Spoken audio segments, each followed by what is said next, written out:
แล้วนอนละฟันละคอเมื่อได้ละข้ามมันก็เอาเมื่อได้เอาสิเมื่อได้เขาก็บ่อยเข้าฟังเขาบ่เอาละคำมันขึ้นมาก็จะกะเอาห่วมกันนั่นแหละห่วมกันเลยถ้ากับบุคิดสิเอาแล้วคำบ่อยากได้แล้วคือมือนั้นมืออันสิออกหันมีแหงเลยเนี่ยข้าวย่างกับล้มบ่นึงล้มเซ่ไปเซ่มายืนบ่อยู่แล้วนะไปบ่ได้กินเขาสลบส่งเถื่อประมาณสลบเลยเหรอเนี่ยก็เป็นตุ่มย่างก็ย่างบ่ได้ข้าเจ้าไอ้คำกับเบอิงข้าเจ้าละแข้งแห้งเอาเพิ่มเมื่อละข้าเจ้าผัดเสื้ออันออกซิเจนเสื้อบ่ได้หายใจสิบอยากได้บ่อยากเข้าน้ำใช่นะข้ามผัดยาน้ำโอ้เขาก็ตัดสินใจอายุนี้เขาก็ตายจังได้ก็ตายสิข้อไปตายอันอยู่พุ่นบอนอันบ่มีน้ำบอนหายใจสบายพุ่นเขาว่าเข้าไปก่อนตัดสินใจไปอันอาจารย์เป็นก็บอกวิธีอันดำน้ำหั่นต้องหายใจอยู่ดังหายใจอยู่ปากใส่แล้วก็เบิ่งวิธีเราเฮ็ดแล้วก็ใส่แล้วก็เมื่อเลยเมื่อกับดำประมาณ10 นาทีนะบอก10 นาทีพอดีหายใจเข้ามันลุดนำเข้าหายใจบ่ออกตายพอดีอันหลอดรีสอดเลยก็พอดีเจออ่านนั่น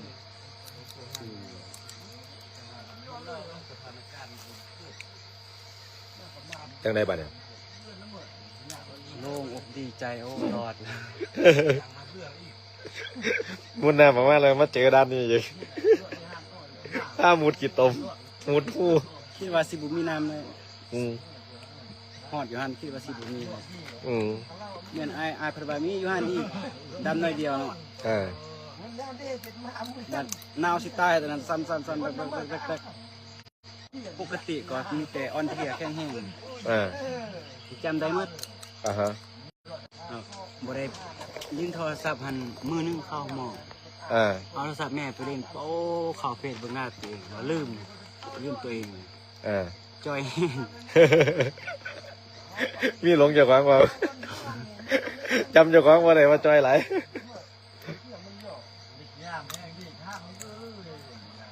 เคยเห็นผีป่ะรู้สึกว่าเนี่ยทำมีของรักษาอยู่รู้สึกอยู่แล้วคิดว่าอีก2 คนน่ะอยู่ไกลจากหันหลายป่ะ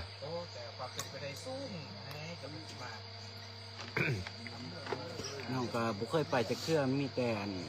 ครูนั้นครูซื้อเบียร์นะเราบอกกับบุกไก่กับบอลอันเข้าไปเจอเฮาเข้าไปท่าขวานะไปเนี่ยกระสุดถ้ำเหรอวะน้องก็บุเคยไปจากเครื่องทางนั้นนะเรามันมีข่าวมาว่าบางคนกินถาดหล่อนท้องมีอยู่ป่ะมีผู้ใดกินโมเมนต์ว่าสิกินเขาทับแล้วเอาหน้าเดียวซ้ำนี่เลยเอายำมุ่นละขึ้นแต่น้ำไม่ละก็คายออกพ่อได้ยำมันเสื้อมันยากเลยปากมันอย่างยำเข้าใจไปบ้านเนี่ยโมเมนต์ว่าสิกินไม้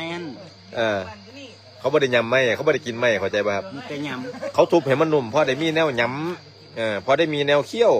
แนวเคี้ยวเพราะว่าไม่บ้างคำมันซุ่มน้ำเลยมันซุ่มน้ำมันซึมอยู่ฮั่นแล้วก็คนบอกว่าอยากฟังให้รู้เรื่องจ้ะ เป็นยัง หลายคนฟังไม่ออก อ๋อหลายคนฟังไม่ออกใช่ไหมน่าจะเป็นปัญหาของท่านแล้วล่ะครับ Did you have dinner yet? Yeah. อ่า เอาถาดร่อนท้องเนี่ยถาดร่อนแฮนะว่าถาดร่อนแฮเอามาทุบซ้ำเหนียวเนาะเอามาทุบแล้วก็ยำกินน้ำมันเรื่อยๆแต่ทุบแล้วเนี่ยเอาไปแช่น้ำอยู่ป่ะ บ่ มันมีน้ำในตัว เอาล้างสะอาดแล้ว ล้างสะอาดแล้วมาปะไว้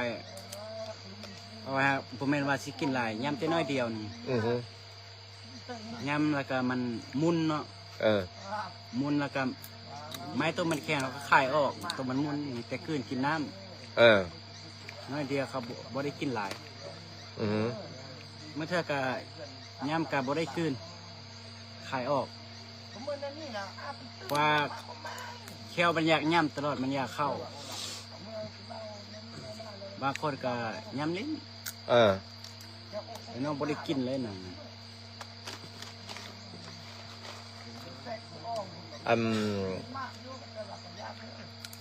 เขากินเมดไปลายอยู่บ่ บ่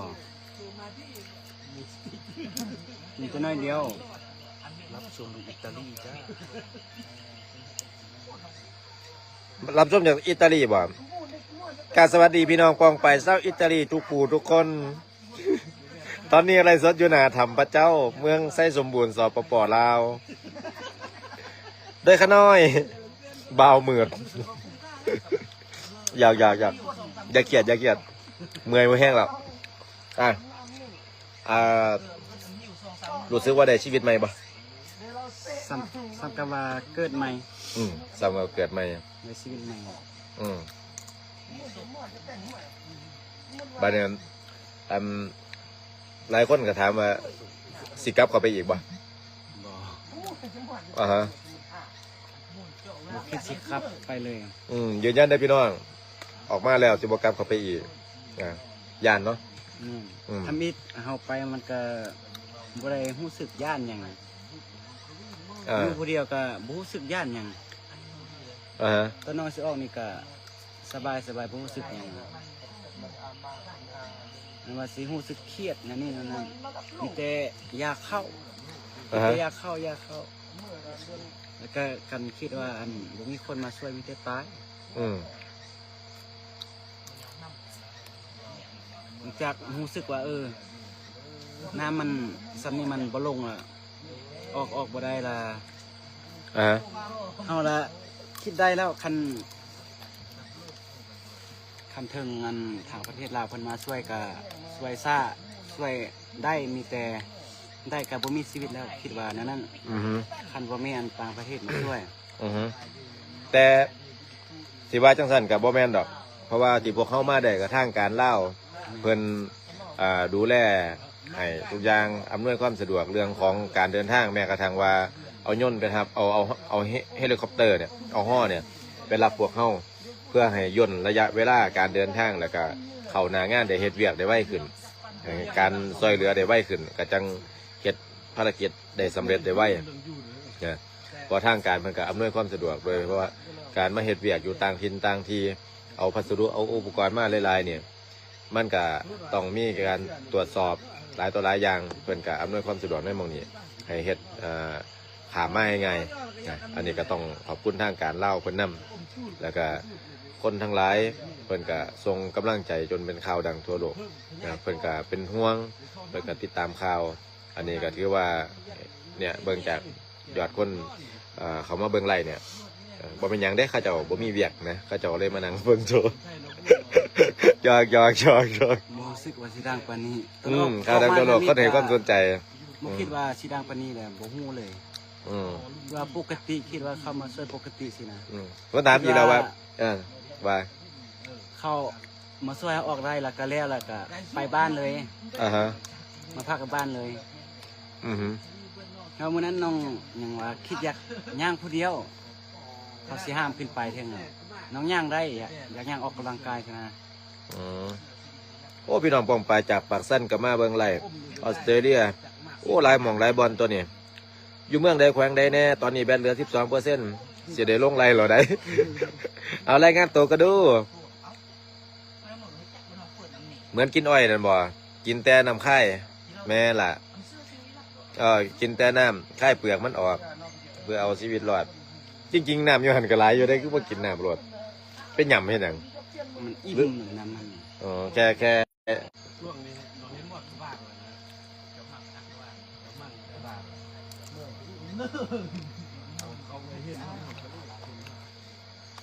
2 คนยังไม่เจอครับกำลังเร่งภารกิจอยู่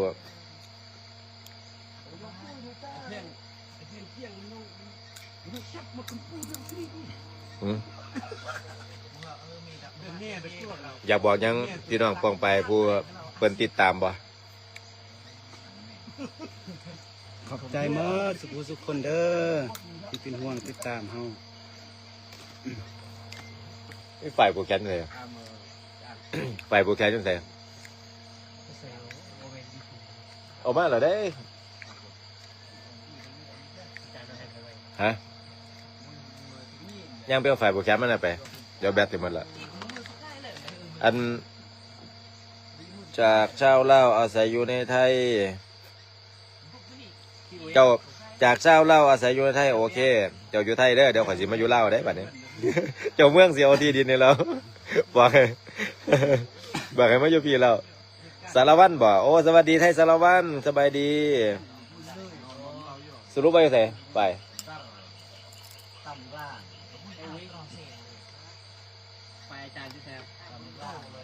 อุ้ยแล้วไม่ไฟไม่ไหวด้วยพูดแล้วอยู่มองปากทำพูดแล้วได้ไทยสินนะปลูกแกนเนี่ยบ่ายด้วยอยู่เมืองใดไซบุรีวะไซยาบุรีสวัสดีหัวควันข่อยเจ้าถึงหัวควันข่อยยังได้ก็ว่าเป็นตัวตลกออกจากระยองให้คำมวลบ่คำมวลเนี่ยก็ไปบ่อยเด้ตะกี้กับพากันไปดำน้ำอยู่คำมวลอยู่ท่าแขกท่าฝรั่งไปตัวไปตีบน้ำงึมนี่ก็เขาเคยมาดำน้ำอยู่น้ำงึมเนี่ยตะกี้สมัยแพร่เด็กหน่อยนักเรียนหล่ม11 ศพนะมาดำน้ำอยู่น้ำงึมโอ้ยแนวบ่เคยพ่อกับพ่ออยู่เล่านี่หลายมันจะเป็นจานอยู่ย่างไปอยู่ขวามือว่างอยู่ถาดดอกไม้เฮ็ดพิธีเหมือนเช้าปากเซ่โอ้ปากเซ่สบายดีแขวงขมวนสบายดีบ้านอาจารย์อยู่เซโนอยู่อำเภอคลองชัยจังหวัดกาฬสินธุ์บ้านเกิดอิรินอยู่อำเภอกำมะลาไสแต่ว่าสุดท้ายแล้วไปอยู่ไสก็คือจังหูซึกว่าอยู่บ้านเจ้าของทุกบ่อนทุกหม่องกันแหละยกเว้นในเมน เมียนเผาศพเหมือนเดิมต่อไปบัดได้ก็รู้สึกว่ามันเป็นของเจ้าของเนาะ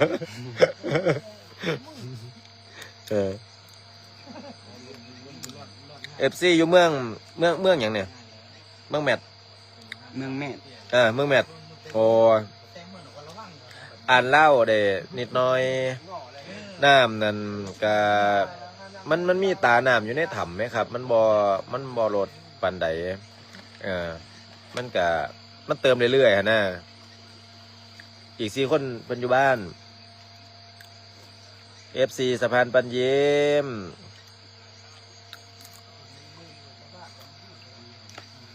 กับเมื่อยทุกเมื่อครับหนุ่มลาวเคยอุบลได้เนี่ยเนาะชัยภูมิสวรรณเขตโอ้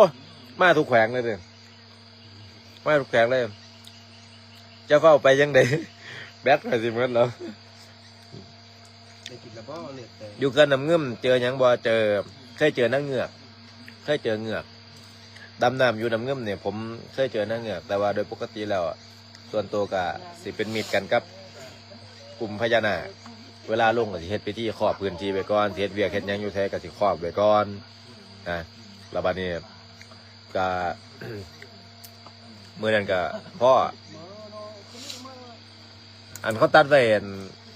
อยู่จานกับมี่กับบ่มาเนาะตัดมาเนาะตัดตัวใหญ่นะตัวโอ้ยประมาณขนาดซ้ำตู้เย็นน่ะแต่ว่ายาวลัง3 เมตร 4 เมตร นครหลวงเวียงจันทร์สบายดี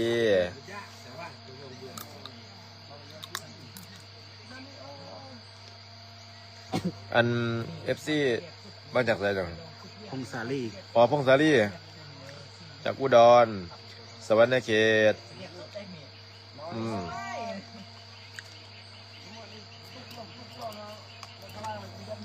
เนาะบาดนี้กินท้ายได้บาดนี้สิลงไรแล้วแบตก็สิเหมือนผูกแขนเอื่นเอาขวัญเอาเมือดซะก่อน อยู่กรุงเทพว่ะอยู่ดีไม่แห้งได้ไอเก่งสุดๆเด้อจากนครหลวงเวียงจันทร์โอ้อัตตปือจำผมได้ไหมเหตุการณ์ที่14คนหายโดนน้ำซัดออกไปหายไป14คนแขวงหัวพันโอ้อัตตปือโยนเซเปียนเส้นน้ำน้อยเคลื่อนแตกขนาดที่ผมไปเดี๋ยวผมจะโพสต์หน้าเฟซอยู่ที่นี่ภาพ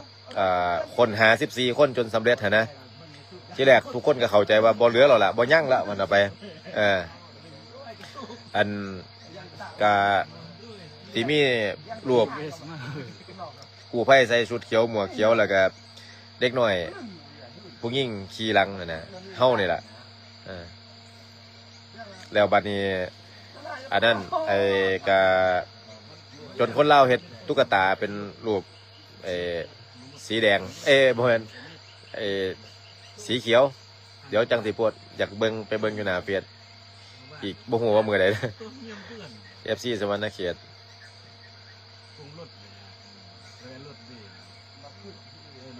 เนาะมาหัวมื้อขวัญ แบบออนไลน์ให้เบามื้อมือขวามานั่งทางนี้เดมือมาบัดนี้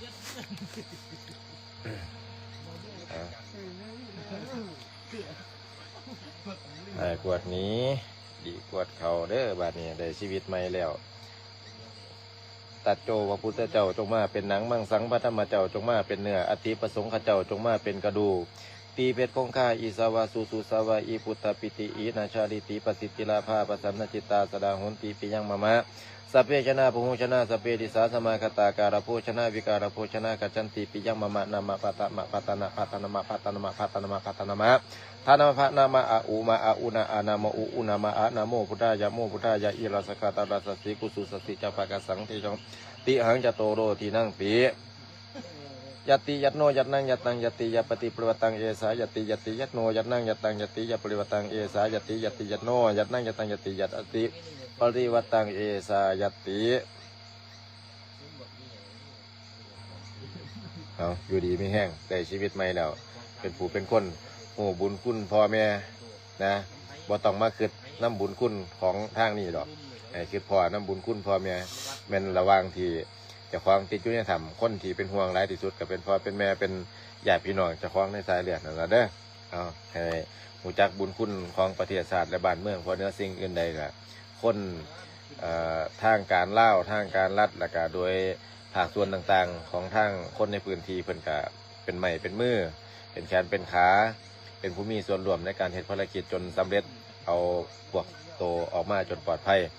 ส่วนทางเฮาบ่ต้องมาคิดกังวลอีหยังกับบุญคุณเพราะว่าที่มาซอยก็บ่ได้มีเงื่อนไขอีหยังแล้วก็บ่ได้อยากได้อีหยังเนาะให้ฮักประเทศชาติแล้วก็พัฒนาดูแลประเทศชาติเลือกเฮ็ดในสิ่งที่มันถูกต้องอย่าเฮ็ดที่มันผิดแค่นั้นล่ะบ่มีหยังหลายดอกในชีวิตแนวใดดีบ่ดีก็ฮู้เหมือนเราล่ะคนเฮามีวุฒิภาวะเนาะสิลงไล่สดได้บาดนี้แบตสิหมดได้บาทเนี่ยว่ามาเยอะควันเอ้ยสีสุมังคเลิศลำสิทธิเดชเลือซาหน้าโทสุดยอดย่านไตแก้วรัตนั่งไตแก้วทั้ง3ย่อเยินถวยขับลงใส่ปืนสมมาเจ้าดอกเราคุณบ่เคยเปิดเผยบอกเลยซื้อมีบริษัทยังบ่สีลงแล้วได้บาทเนี่ย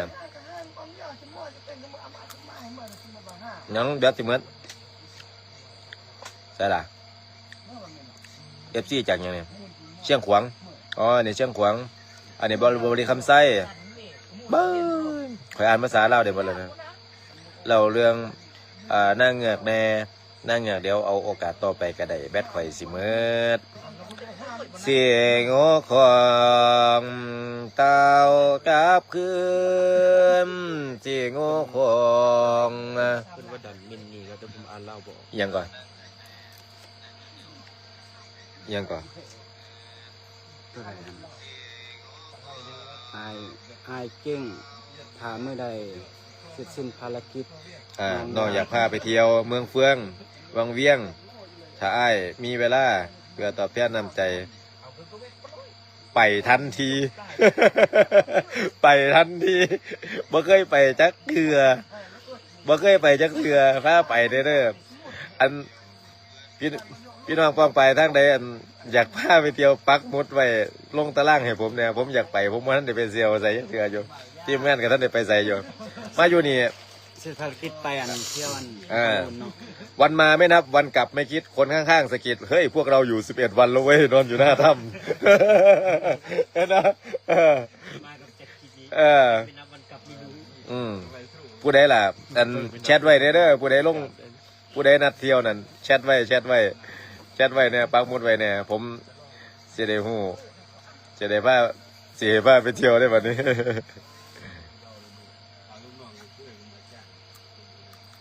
นางเงือกบอกโอ้ย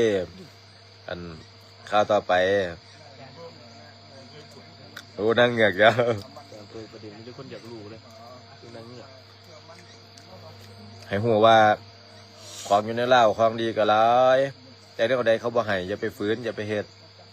รักง่ายๆรักคิดง่ายๆอย่าไปอยากได้ของเขาต้มจากนครหลวงเวียงจันทร์คาดว่าเสร็จภารกิจจากนี้ก็สินั่งห่อไปลง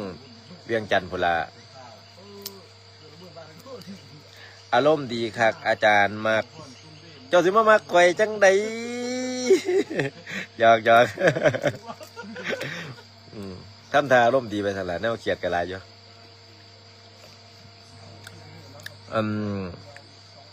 บ้าคนคือดันเม่น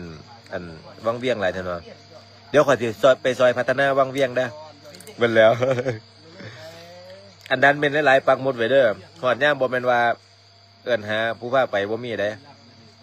ผู้ใดสินำพาไปเที่ยวนั่นปักหมุดไว้ลงแชทไว้เด้อจะได้หามื้อ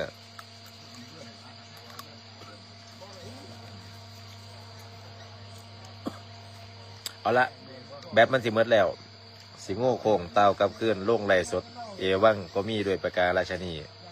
ปีหน้าวันปีหน้ามื้อหน้าฟ้าใหม่เอาใหม่เด้อลงไหลก่อนแปดจะเมิดนะครับยืนยันนะครับ2 ลาย